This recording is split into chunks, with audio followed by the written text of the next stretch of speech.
Hello everyone, इस video में हम class 10 maths chapter 15 NCERT probability exercise 15.1 के क्वेश्चन नंबर 1 to 6 सॉल्व करेंगे। थ्योरी में ऑलरेडी डिस्कस कर चुका हूं दूसरे वीडियो में, उसकी लिंक आपको डिस्क्रिप्शन में मिल जाएगी। इस वीडियो में हम डिस्कस करेंगे सिर्फ क्वेश्चन। तो चलिए शुरू करते हैं। Question 1, complete the following statement. आपको स्टेटमेंट गिवन है, फिल इन द ब्लैंक्स करना है। फर्स्ट पार्ट है probability of an event E plus probability of the event not E equals to what. Probability of an event E plus probability of event not E, उसको हम लोग कहते हैं ई बार। ठीक है, ये हमेशा 1 होता है। ये ऑलरेडी मैं एक्सप्लेन कर चुका हूँ अपने थ्योरी के वीडियो में, और अगर आपने वो वीडियो नहीं देखा है तो उसका लिंक मैं डिस्क्रिप्शन में डाल दूंगा, वहां से देख लीजिए, आपका थ्योरी का कॉन्सेप्ट बिल्कुल क्लियर हो जाएगा। सेकेंड पार्ट पे आते हैं। सेकेंड पार्ट है the probability of an event that can not happen. वैसा इवेंट जो हो ही नहीं सकता, उसकी प्रोबेबिलिटी क्या होती है? 0। और ऐसे इवेंट को क्या कहते हैं हम लोग? Impossible event. इसमें फर्स्ट हो जाएगा 0, सेकेंड होगा इम्पॉसिबल इवेंट।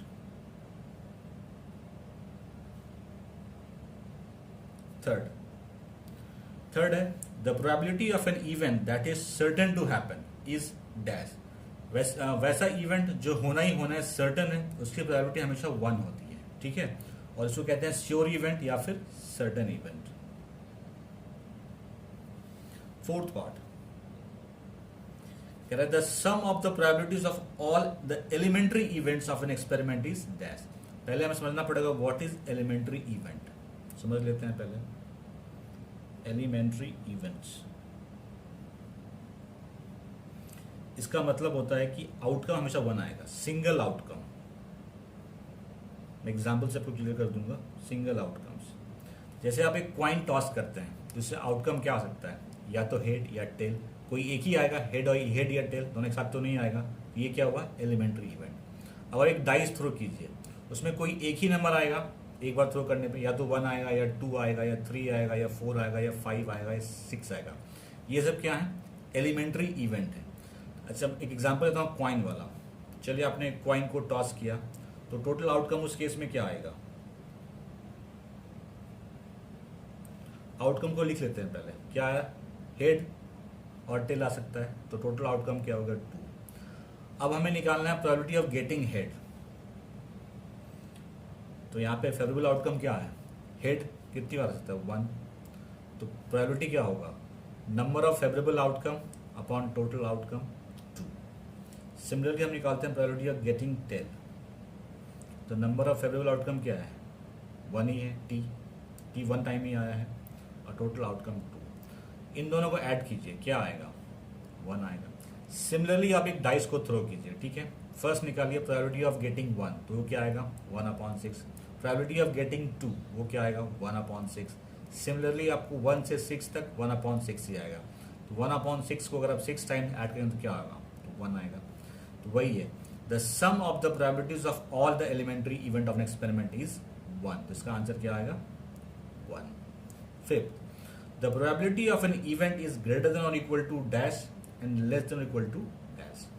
किसी भी इवेंट की प्रोबेबिलिटी जो है वो 0 से 1 के बीच में लाई करती है, मतलब greater than equal to 0 and less than equals to 1।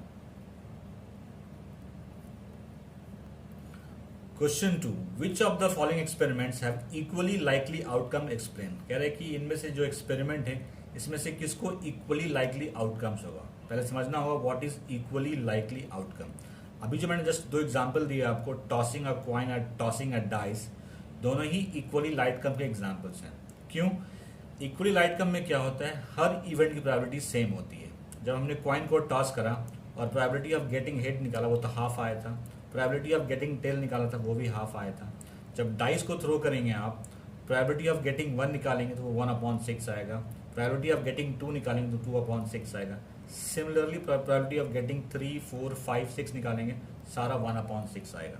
तो आप क्या देख रहे हैं? सब इवेंट की प्रोबेबिलिटी सेम है, तो वो क्या हुआ? Equally likely outcome. First part है इसमें, a driver attempts to start a car, the car start और डज नॉट स्टार्ट। नहीं, ये इक्वली आउटकम नहीं है। क्यों नहीं है? क्योंकि कार सिर्फ एक ही कंडीशन में स्टार्ट नहीं होगा, अगर वो आउट ऑफ ऑर्डर होगा, मतलब वर्किंग में, मतलब वो कार खराब होगी। अदरवाइज तो जब भी अटेम्प्ट करेगा ड्राइवर स्टार्ट होगा, तो इक्वली लाइकली आउटकम नहीं हुआ। Second, a player attempts to shoot a basketball, she he shoots और मिसेस द शॉट। कह रहा है कि एक प्लेयर है जो कि एक बास्केटबॉल को शूट करने की कोशिश कर रही है, ठीक है।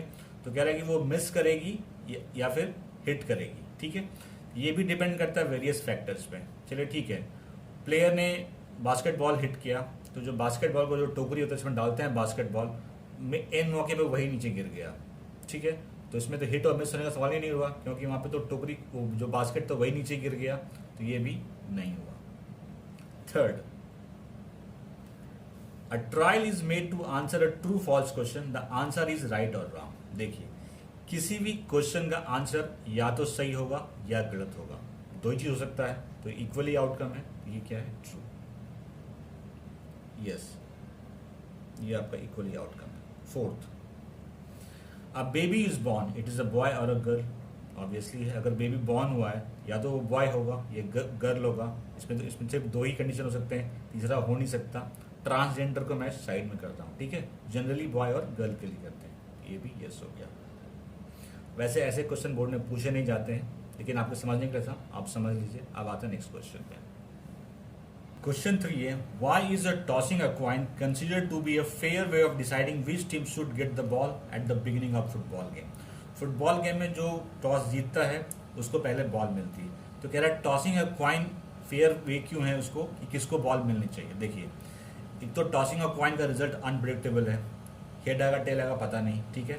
और ये इक्वली लाइकली आउटकम है, या तो हेड आएगा या टेल आएगा। इसीलिए टॉसिंग अ कॉइन क्या है यहाँ पे, फेयर वे है deciding which team should get the ball. Question 4 है, विच of the following can not be the probability of an event. इनमें से कौन सा किसी इवेंट की प्रोबेबिलिटी नहीं होगी। ये नहीं होगी क्योंकि किसी इवेंट की प्रोबेबिलिटी नेगेटिव नहीं होती है और 1 से ज्यादा भी नहीं होती है। तो ऑप्शन क्या है यहाँ पे, बी। क्वेश्चन 5 कह रहा है, if P E probability of an event equal to 0.05, what is the probability of not ई।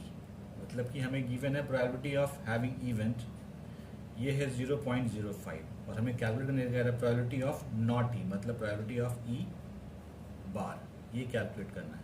जैसा कि हम जानते हैं probability of event plus probability of not event, ये होता है 1।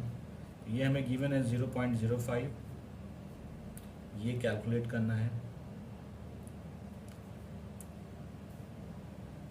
तो PE 1 minus 0.05 which will be equals to 0.05। Question 6 में एक बैग है जिसमें सिर्फ लेमन फ्लेवर्ड कैंडीज हैं। मालिनी उसमें से एक कैंडी को उठाती है, पिक करती है बिना बैग में देखे हुए। What is the probability of that she takes out an orange flavoured candy. तो कह रहा है उसके हाथ में ऑरेंज फ्लेवर्ड कैंडी आएगा, इसकी क्या प्रोबेबिलिटी है, 0 होगी, क्योंकि जब उसमें सिर्फ लेमन फ्लेवर्ड कैंडी है तो ऑरेंज फ्लेवर्ड कहाँ से आएगा। तो ऐसे लिखिए आप, let O equals to event of orange flavoured candy.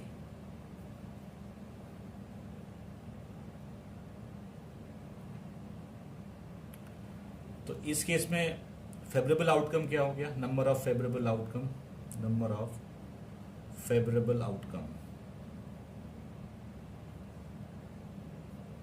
0, क्योंकि इसमें सिर्फ लेमन कैंडी, ऑरेंज कैंडी है ही नहीं। और टोटल आउटकम कुछ भी हो जाए तो प्रोबेबिलिटी ऑफ ऑरेंज क्या हो जाएगा, 0 upon total number of outcome, वो कुछ भी हो, उससे में फर्क ही नहीं पड़ता, क्योंकि अगर ये 0 हो गया तो पूरा 0 हो जाएगा, टोटल नंबर ऑफ आउटकम्स। ये क्या हो गया, 0। सेकेंड है अ लेमन फ्लेवर्ड कैंडी। अब देखिए उस बैग में सिर्फ लेमन कैंडी ही है और आपको पिक भी करना है लेमन फ्लेवर्ड कैंडी, तो 1 होगा। तो लिख लीजिए L equals to, let L equals to event of lemon flavoured candy.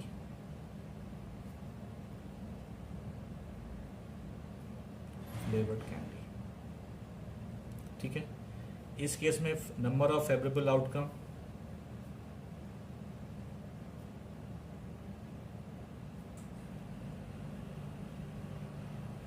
1 होगा, टोटल आउटकम वो भी 1 है, तो क्या होगा, तो probability of getting a lemon flavoured क्या हो जाएगा, 1 हो जाएगा।